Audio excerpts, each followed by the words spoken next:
গতকালে নিজের চোখে দেখা কথা বলছি, গতকাল নিজের চোখে আমি দেখেছি যা, এক চোখের এক পলকে যা দেখেছি, এক পলকে, এই যে এবার তাকালাম এতটুকু। আমরা আসছিলাম ওই যে পূর্বাচল দিয়ে মাহফিলে যাব, আমরা চাঁদপুর যাব, ওদিক দিয়ে বের হয়ে কোন জায়গাতে চলে গেছে আমি মানে বলতে লজ্জা পাচ্ছি, কিন্তু আপনাদেরকে বলি কারণ আপনারা এই শহরেরই বাসিন্দা এবং এই শহরের ভবিষ্যৎ আপনার হাতে, এই ঢাকা সিটির ভবিষ্যৎ আপনাদের হাতে না। আচ্ছা, তো গাড়িতে বসে আমরা সাধারণত কি করি, বই পড়ি বা ফোনে কথা বলি বা পরিবারের খোঁজ খবর নেই। গাড়িতে বই পড়তে পড়তে চোখ লেগে যায় না অনেক সময়, তো চোখটাকে রেস্ট দেওয়ার জন্য জাস্ট একবার গ্লাসটা খুলে বাইরে তাকিয়েছি। পাশ দিয়ে একটা গাড়ি চলে গেল, একটা উবার টাইপের একটা গাড়ি চলে গেল, ড্রাইভার গাড়ি চালাচ্ছে।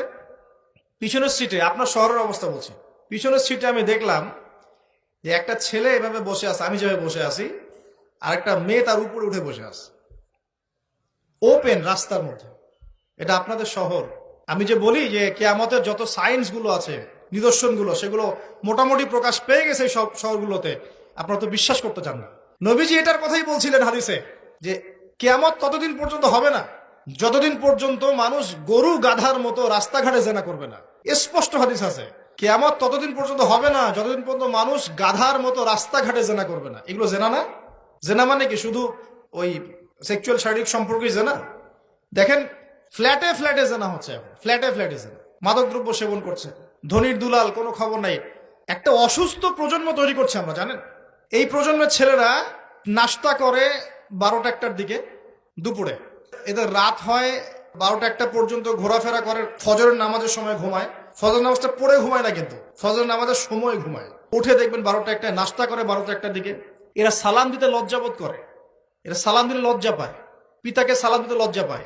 হ্যাঁ, টাকটুর উপরে কাপড়, দাড়ি রাখা এদের কাছে মনে হয় ব্যাকডেটেড থিঙ্কিংস। হ্যাঁ, এরা পাপকে পাপ মনে করে না, মাদককে এরা স্বাভাবিক মনে করে, জেনাটাকে স্বাভাবিক মনে করে। ফ্রি মিক্সিং জেনাটা খুব স্বাভাবিক, বয়ফ্রেন্ড গার্লফ্রেন্ড খুব স্বাভাবিক বিষয়, ঠিক আছে? বাপের টাকা পয়সা থাকলে এগুলো নিয়ে বন্ধুদের সাথে মজ মাস্তি করাটাকে এটা ফ্যাশন মনে করে, টাকা উড়িয়ে দেখে ফ্যাশন মনে করে। ওই টাকা পয়সা কামাই করতে পিতাদের কত কষ্ট হয়েছে ওরা জানে না, পিতারা জানে। এই প্রজন্মের মেয়েরা দেখবেন পর্দাটাকে ব্যাকডেটেড থিঙ্কিংস মনে করে, চুল খোলা রেখে গেঞ্জি টি শার্ট পরে বাইরে ঘুরতে যারা পরিমাণ লজ্জাবোধ কাজ করে না, যারা পরিমাণ না। বিভিন্ন অকেশন আসলে দেখবেন মোমবাতি জ্বালিয়ে অগ্নি পূজা শুরু করে দেয়। হ্যাঁ, এবং কোন কোন ক্ষেত্রে সংস্কৃতির নামে এমন কিছু শিরকি কাজ করে যেগুলোর সাথে ইসলামের কোনো সম্পর্ক নেই।